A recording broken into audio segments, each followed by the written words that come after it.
Le programme régional Société civile romaine a ainsi articulé ses actions aux différents niveaux régional et national autour de ses principales préoccupations pour atteindre ces deux objectifs majeurs. Le premier objectif vise le renforcement de la capacité institutionnelle de la société civile des pays de la Méditerranée du Sud pour promouvoir les mécanismes de coordination entre les représentants de la société civile et aussi le dialogue entre celle-ci et les institutions publiques.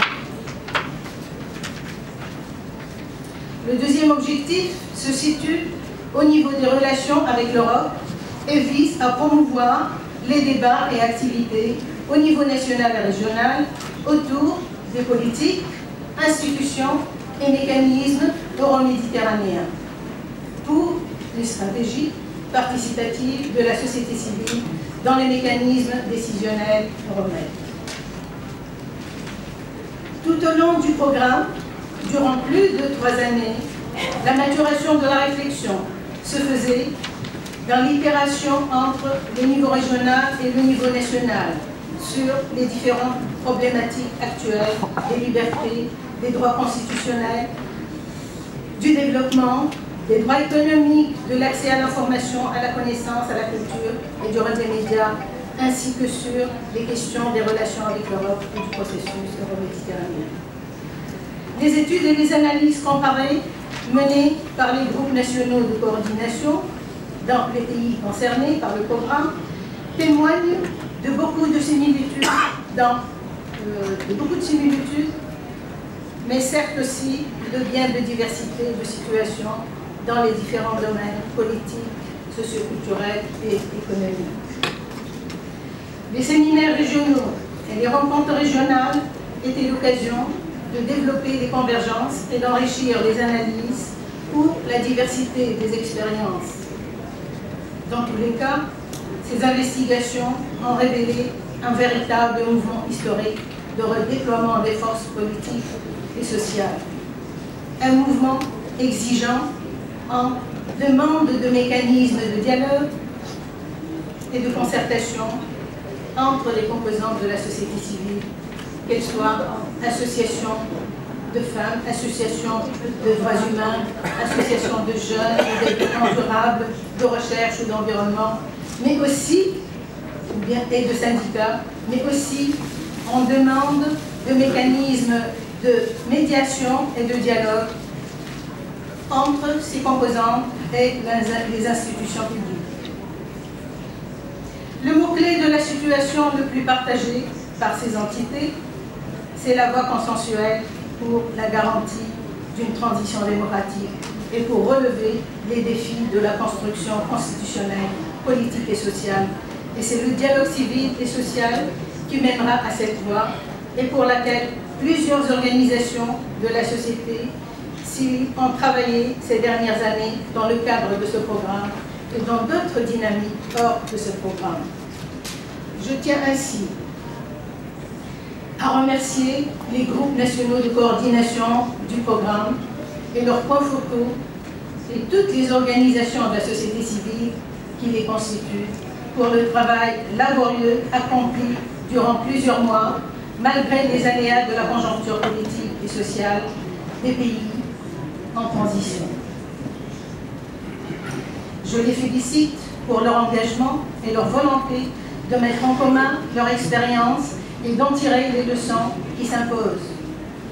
Je tiens aussi à remercier et à féliciter les équipes d'experts qui ont accompagné les groupes de travail dans chaque pays concerné et qui ont aidé à l'encadrement des débats, des groupes thématiques et qui ont élaboré des rapports qui vont servir à guider le travail des organisations de la société civile et à les aider pour se rassembler et pour se concerter autour de revendications communes et des avis communs sur des questions diverses et actuelles et pour mettre en place les mécanismes de débat civil et social pour les enjeux qui structurent le paysage politique et la scène sociale, économique et culturelle à l'intérieur de ces pays. Mais aussi en ce qui concerne la stratégie participative de la société civile dans les processus romains. Je tiens aussi à remercier nos partenaires du consortium du programme, l'Association des organisations non gouvernementales arabes et l'Institut européen pour la Méditerranée et la plateforme Euromed, qui ont bien voulu organiser avec le programme les séminaires régionaux respectifs de Beyrouth, de Amman, de Barcelone et aussi cette conférence finale de Tunis. Chères participantes, chers participants, je vous remercie pour votre attention.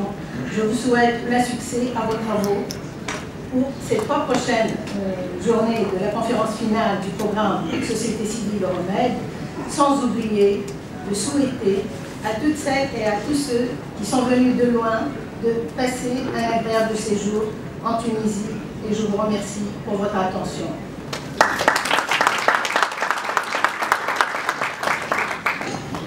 Je cède la parole à M. Bertman, conseiller auprès de la délégation européenne.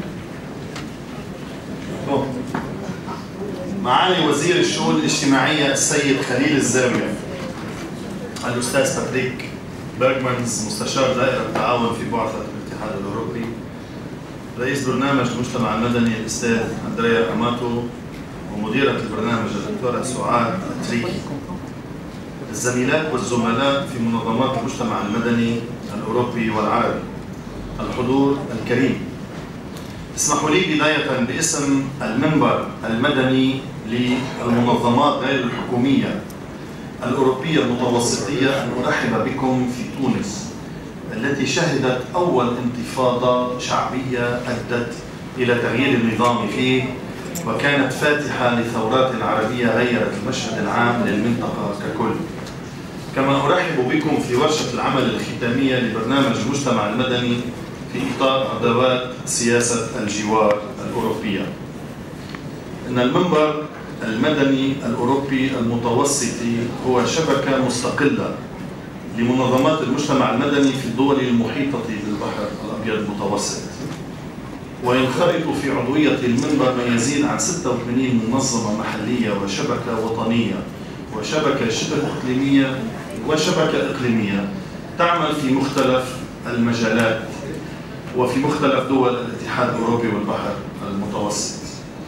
وتتحدث أهداف المنبر وفق الشرعة التي تم اعتناقها في ليماسول قبرص عام 2004، والتي أعيد التأكيد عليها بعد مراجعتها في لوكسمبورغ اجتماع الجمعية العمومية الأولى للمنبر عام 2005 على الشكل التالي: التشبيك بين نشطاء المجتمع المدني في الدول الشريكة في إطار مسار برشلونة مع المحافظة على التنوع والاختلاف فيما بينها، وذلك على مختلف المستويات المحلية والوطنية والإقليمية، وتعزيز دورهم في المستوى الإقليمي.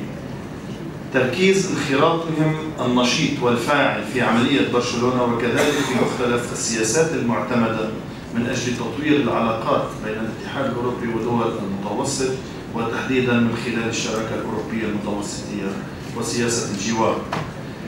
اقتراح آليات مستدامة لمشاركة نشطاء المجتمع المدني في آليات صنع القرار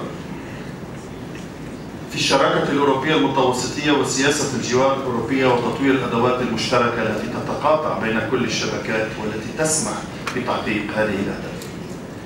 أيتها الزميلات، أيها الزملاء،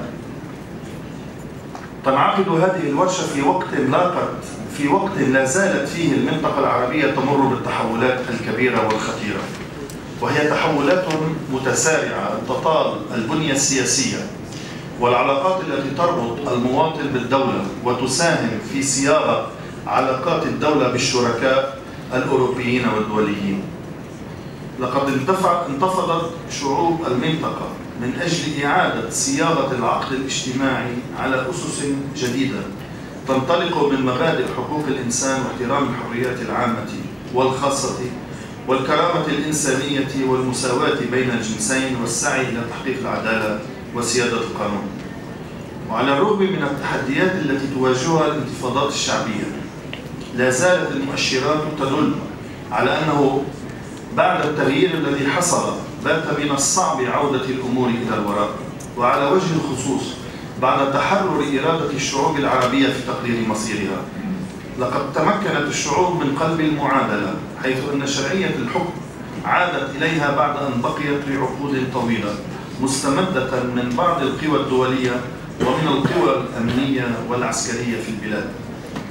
أن الصراع على السلطة بين قوى التغيير والديمقراطية والقوى التقليدية لم ينتهي، وفي ظل غياب الآليات المؤسسية للحوار تلجأ قوى التغيير إلى الأساليب الديمقراطية للتعبير عن مواقفها، وبالتالي فإن الوضع مفتوح على احتمالات خطيرة في ظل تمسك القوى التقليدية بمواقفها رغم الاحتجاجات المتنامية على أدائها في الحكم.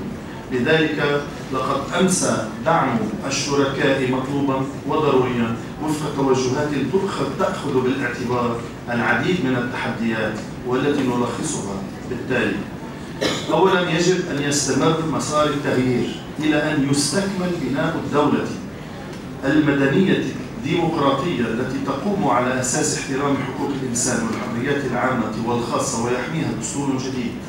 فالنظام الجديد المنشود والذي يقوم على أساس المشاركة والمكاشفة والمساءلة والمحاسبة، وكذلك على أساس التداول السلمي للسلطة والفصل بين السلطات لتقوم أخيرا دولة الحق والقانون والمؤسسات.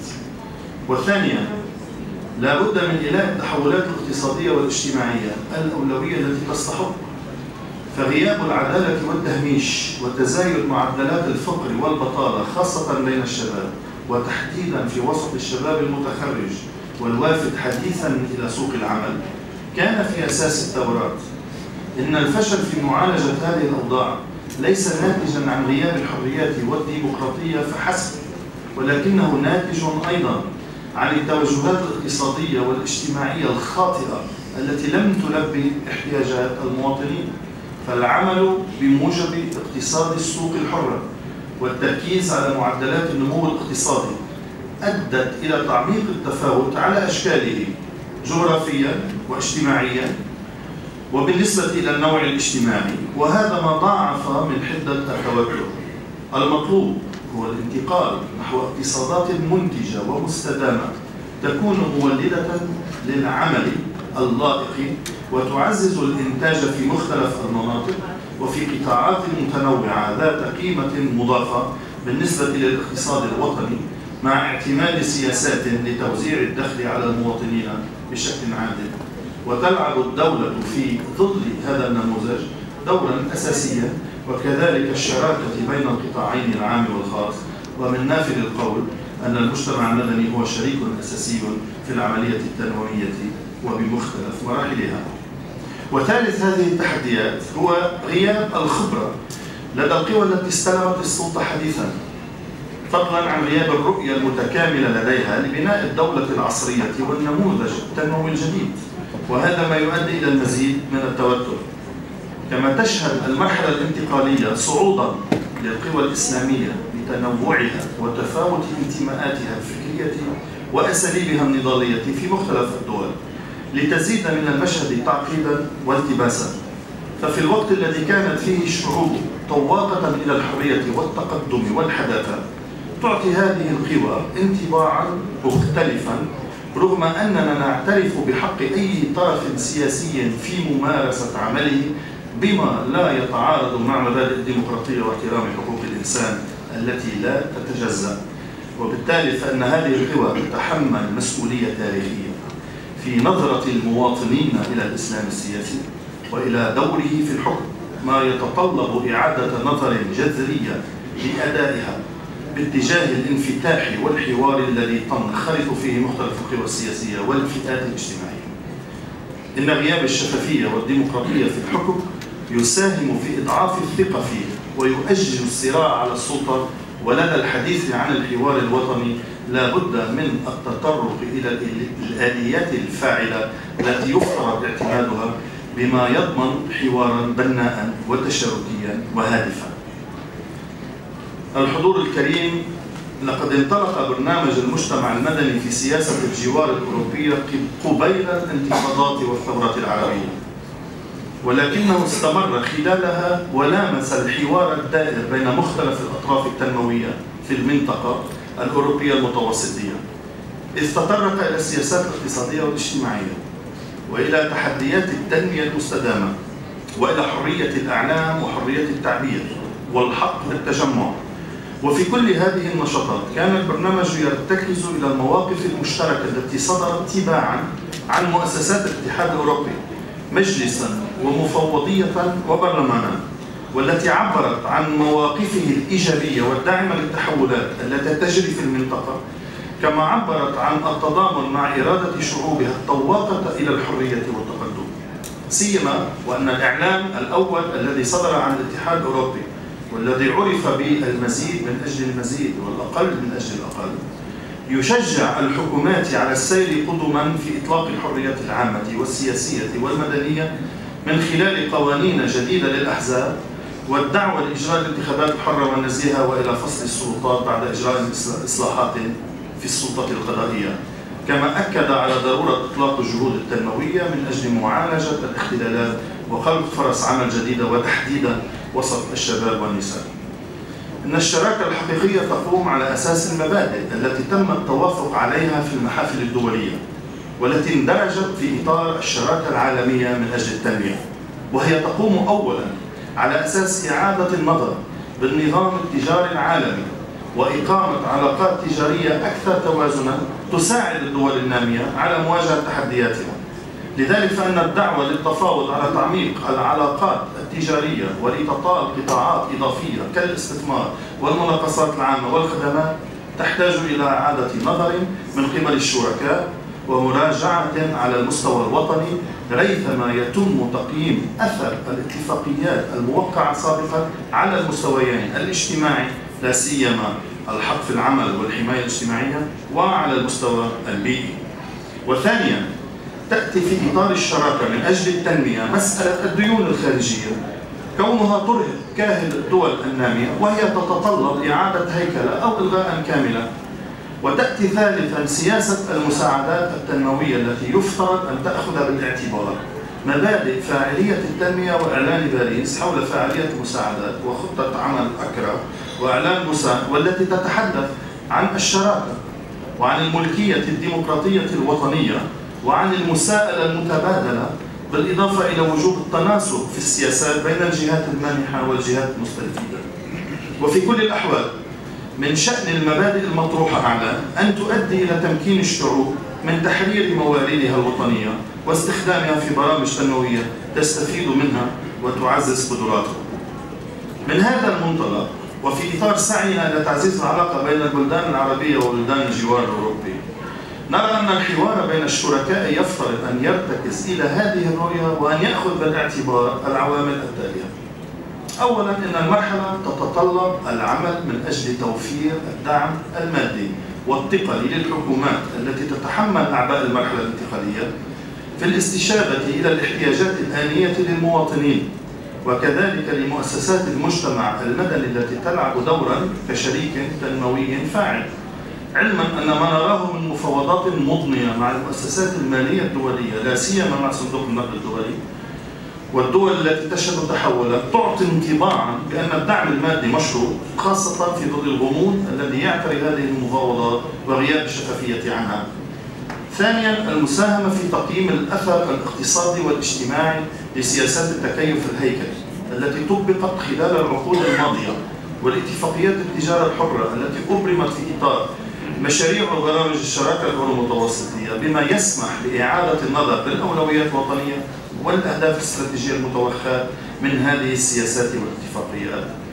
ثالثا إطلاق الحوار الوطني حول الخيارات والأولويات الوطنية وفي مختلف المجالات لا سيما في المجالات الاقتصادية والاجتماعية والثقافية، على أن تشارك مختلف الأطراف المعنية في هذا الحوار الوطني لا سيما منظمات المجتمع المدني بما في ذلك النقابات العمالية والحركات الجماهيرية كالشباب والطلاب والنساء والقطاع الخاص. رابعا إطلاق المفاوضات لتطوير العلاقات السياسية والاقتصادية والتجارية وفق رؤية تنموية شاملة بما يؤدي إلى انفتاح يساهم في تعزيز الخيارات والأولويات ويعزز احترام حقوق الإنسان والعدالة الاجتماعية. وفي هذه المناسبة لا بد من الإشارة إلى مركزية الأمن والسلام والاستقرار في المنطقة، بدءا من وجوب تطبيق حل عادل وشامل ودائم للقضية الفلسطينية وإزالة الاحتلال مع الاحترام الكامل لقرارات الأمم المتحدة ذات الصلة والتأكيد على حق الشعوب في تقرير مصيرها وحق اللاجئين في العودة.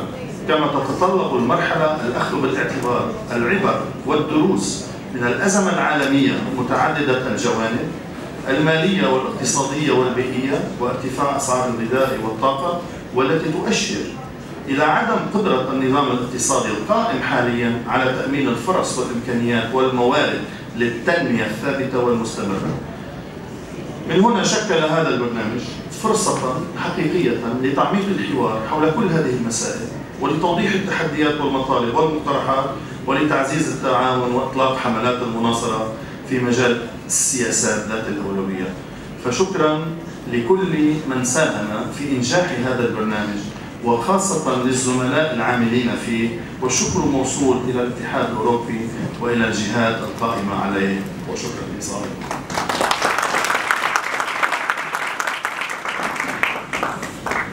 شكرا للأستاذ زياد. La parole est à M. Patrick Bergman, conseiller pour coopération auprès de la délégation européenne en Tunisie. Je vous remercie. Excellence, M. Khalil Ezaouia, ministre des Affaires sociales, M. Ziad Aboul Zaman, président de la plateforme Euromed Société Civile, Mme Zouad Triki, directrice du programme Euromed Société Civile, M.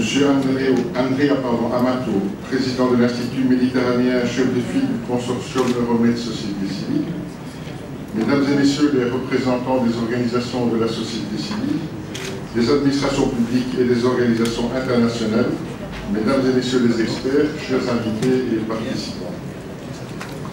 Permettez-moi de vous transmettre tout d'abord les meilleurs vœux de réussite dans ces journées de dialogue et d'échange de la part de l'Union européenne et de notre ambassadeur en Tunisie, Mme Laura Beza, qui ne peut malheureusement être parmi nous aujourd'hui. C'est un honneur pour moi d'être parmi vous pour lancer cette conférence sur le thème du dialogue civil et social dans les contextes de transition. Je tiens particulièrement à vous saluer, vous, organisation de la société civile, pour le travail et l'énergie que vous déployez sans relâche à l'échelle nationale, régionale et mondiale.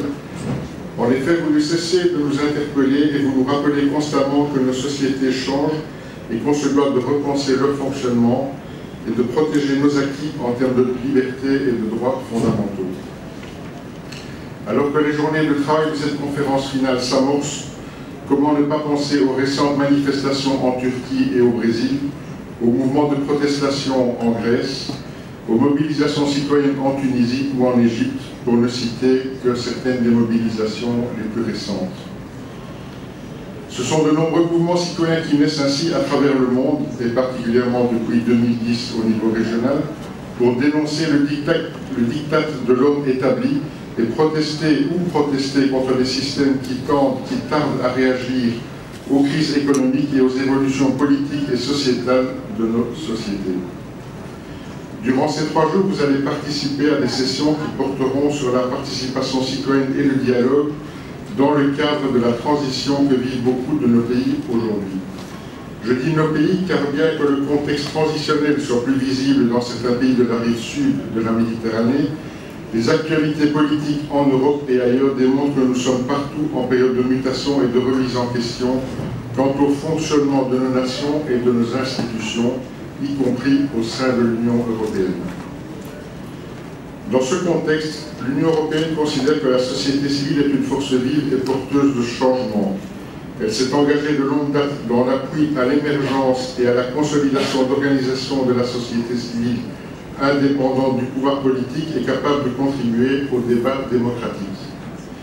Bien que cela semble évident, la prise en compte des opinions et besoins de chacun et de chaque groupe ne peut se passer que dans le cadre d'un échange responsable et constructif, s'inscrivant dans un cadre plus global de politique publique, d'amélioration des lois et d'actions concrètes mises en œuvre dans la consolidation et le respect des droits fondamentaux. Le dialogue économique, social et politique que nous souhaitons voir émerger entre ces organisations et le pouvoir politique, tout comme les mécanismes de coordination et de networking que nous souhaitons voir s'installer et se renforcer entre différentes composantes de la société civile elle-même, tant au niveau national que régional, constitue un élément fondamental de la stabilisation politique des sociétés de la rive sud de la Méditerranée et est au cœur du partenariat euro-méditerranéen. Pour cela, l'Union européenne s'efforce d'accroître et de garantir un appui technique et financier pour la société civile euro-méditerranéenne, tel que l'illustre le programme régional Euromed Société Civile, qui depuis 2009 œuvre à renforcer les compétences et capacités de la société civile à participer au débat et au dialogue, notamment avec les pouvoirs publics, les syndicats de travailleurs et le patronat. Avant de terminer, je tiens à souligner l'importance que cette conférence représente avec la participation d'organisations des deux rives de la Méditerranée. Le partenariat existant à travers la plateforme non gouvernementale Euromed est une opportunité unique d'échange de compétences et de connaissances qui sans aucun doute aura un impact important dans la promotion de causes communes et le travail conjoint pour une plus grande entente régionale et la stabilité régionale. Pour conclure, je vous souhaite à toutes et à tous de riches et fructueuses discussions au cours de cette conférence finale et formule l'espoir que ces acquis contribueront au développement de partenariats et de mécanismes de coordination d'une nature nouvelle et efficace. Je vous remercie.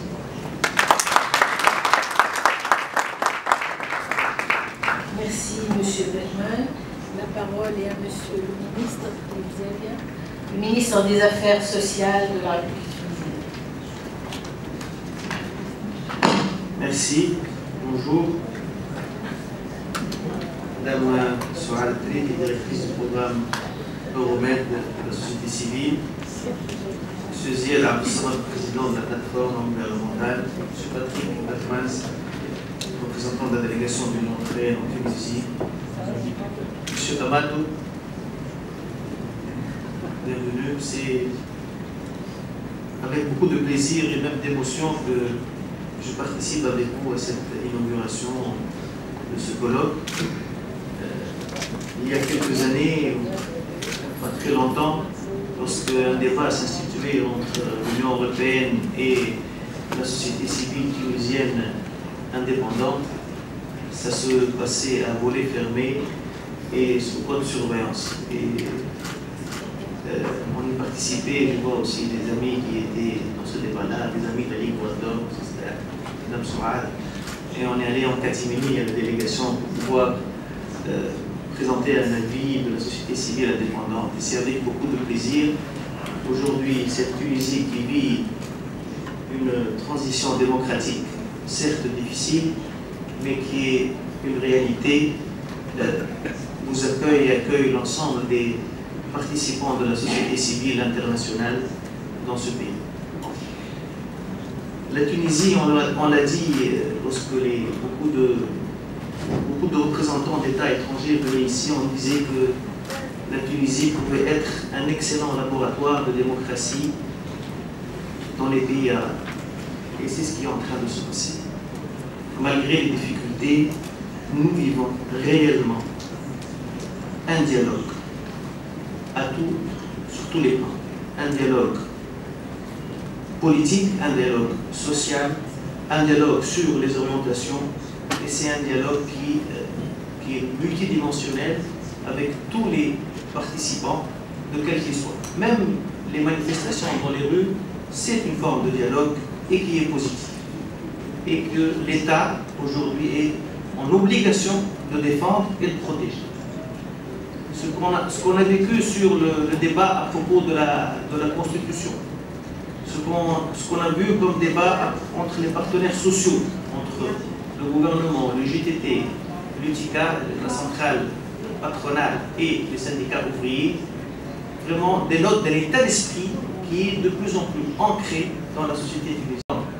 Le pouvoir de la majorité par rapport à la minorité élue, mais plutôt une gouvernance multidimensionnelle, multilatérale, avec notamment la participation de la société civile par ses organisations, par ses représentants dans cette gouvernance.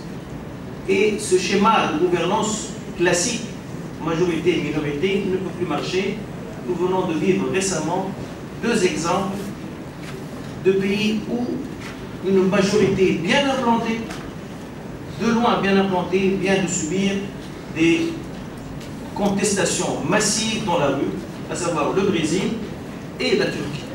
Ce sont 2 pouvoirs bien établis qui ont une majorité très large, mais nous avons vu une contestation massive et c'est une nouvelle donne dans la gouvernance mondiale.